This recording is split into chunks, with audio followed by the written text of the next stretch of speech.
Thank you very much, and we are listening.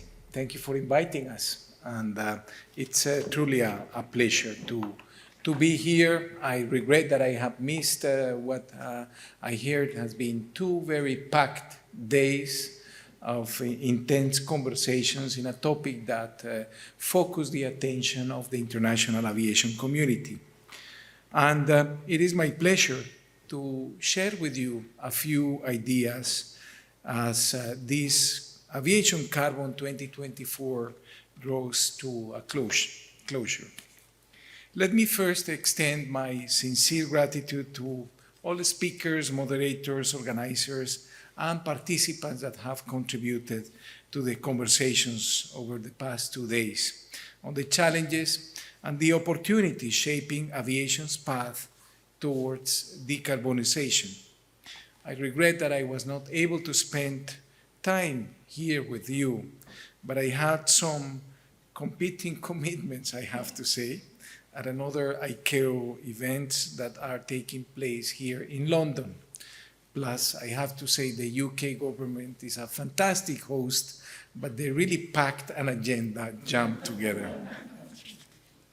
I was interested to see on your program a rich and diverse range of topics that have been covered, ranging from sustainable aviation fuels, policies, and novel technologies to regulatory frameworks, carbon markets, and financial solutions, which is the panel that we just concluded.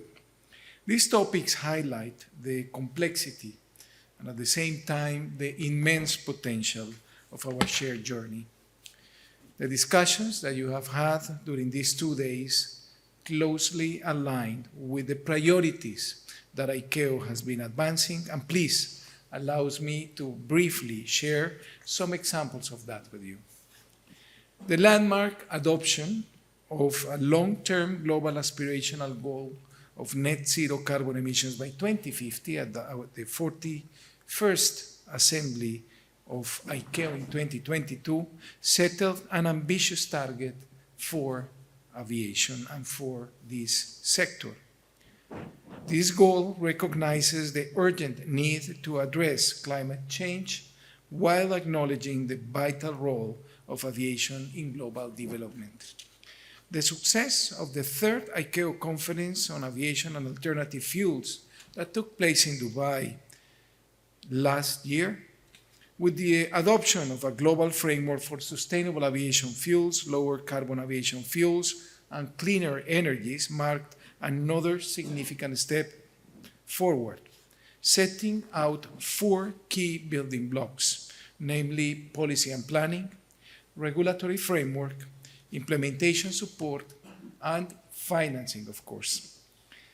The global target to achieve a 5% CO2 emissions reductions by 2030 through the use of SAF, LCAF, and cleaner energies is also an ambitious but achievable target with concerted efforts.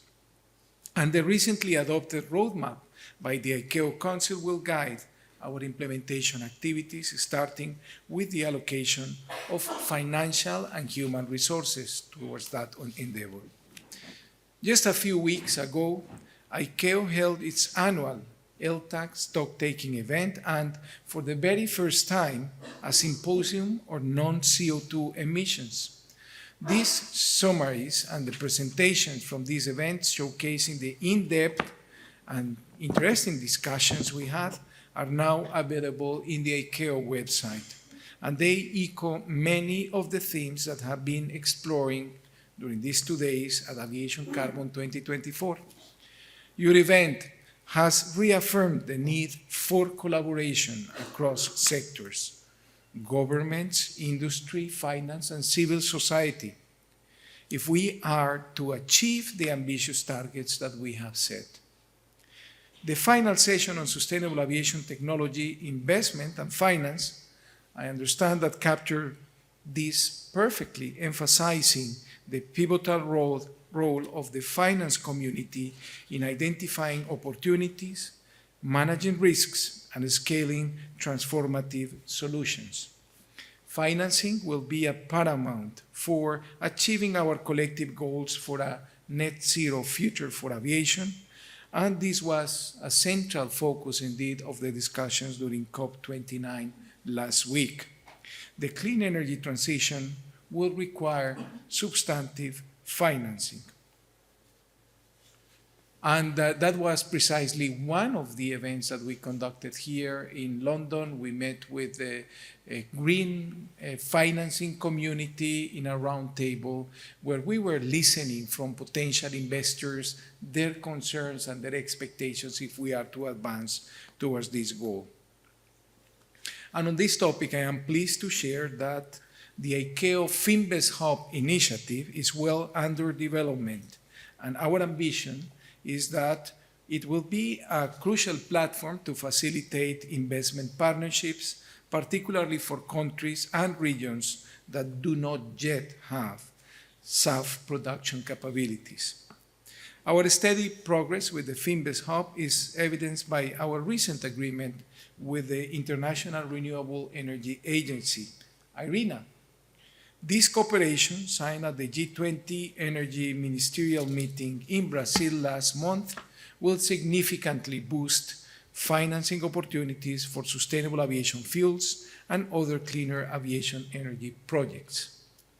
The ICAO Finbest Hub will connect aviation decarbonization projects with potential public and private investors, and beyond this matchmaking function, its value will lie in the collaboration between ICAO and the financial institutions in the funding of these projects.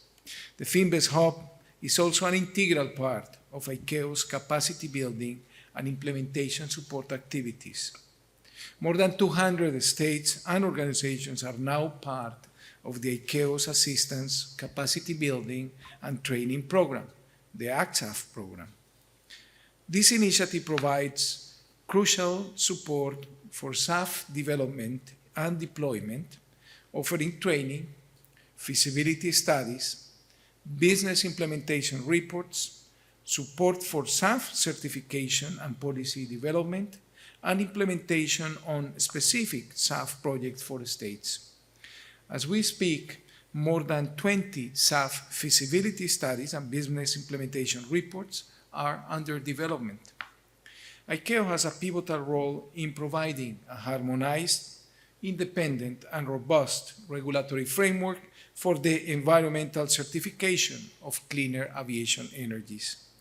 I am pleased to inform that currently 48 feedstocks are recognized under CORSIA, the Carbon Offsetting and Reduction Scheme for International Aviation. As the states prepare their national policies for the aviation clean energy transition, adhering to this framework will ensure a level playing field for considering the environmental benefits of such fuels. Additionally, CORSIA continues as a crucial element in our basket of measures to reduce aviation's carbon footprint. Since 2019, all 193 ICAO member states are implementing the scheme's monitoring, reporting, and verification system. In addition, I am delighted to acknowledge that 129 member states have confirmed their voluntary participation in the scheme, subject to offsetting requirements in 2025. And we want more states to participate in future years. At its last session, the ICAO Council approved 4 additional programs as eligible for CORSIA, ensuring that sufficient emissions units could be available for use in the scheme's first phase. The recent adoption of Article 6 of the Paris Agreement at COP29 provides additional clarity in the way CORSIA eligible units can be authorized and cancelled, ensuring no double counting and stability for the voluntary carbon markets. It is clear that the road ahead will require decisive policy action, innovative thinking, and unparalleled coordination. Once again, I commend the organizers for creating a forum that brings together diverse stakeholders and provides a platform to foster understanding, partnerships, and impactful solutions. Let us carry the insights and the momentum from another successful Aviation Carbon event into our respective roles. I'm confident in the knowledge that aviation is not only rising to meet its climate responsibilities, but is poised to lead the way with concrete action and global collaboration. Thank you very much for your engagement, and I look forward to seeing many of you at future ICAO and industry events. I wish you safe travels for those that travel, like myself. I will be traveling tonight, and continued success in the vital role that you are playing. Thank you very much.